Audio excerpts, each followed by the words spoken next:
আসামিদের মুখোশ উন্মোচন হয়েছে। আজকে গিয়াস বাবু, যে বাবুর সাথে কালীগঞ্জে আমাদের আনার সাহেবের কোনো কিছুতেই সম্পৃক্ততা নেই, সেই বাবুর মাধ্যমে সেই বাবু রিপ্রেজেন্টেটিভ হয়েছে এই সাইদুল করিম মিন্টু। এই সাইদুল করিম মিন্টু রিপ্রেজেন্টেটিভ হিসাবে বাবু কাজ করেছে। ধরেন কখনো আনার সাহেবের পরিবার কখনো কারোর নামে অভিযোগ দেয়নি, কখনো কারোর নামে মামলা দেয়নি। তাহলে এই মামলা কোথা থেকে এসেছে?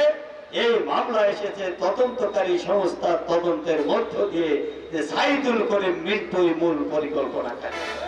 আজকে আপনারা বিভিন্ন মানববন্ধন করছেন, মিছিল করছেন, মিটিং করছেন, সাইদুল করিম মিন্টুর মুক্তি চাই। তাদের কাছে আমার উদাত্ত আহ্বান, হলফ করে বলতে পারি, জননেত্রী শেখ হাসিনা স্নেহধন্য এমপি আনোয়ারুল আজিম আনার যত ষড়যন্ত্র করেন, যত মানববন্ধন করেন, আর যত মিছিল মিটিং করেন, এসব করে সাইদুল করিম মিন্টুকে আপনারা রক্ষা করতে পারবেন না।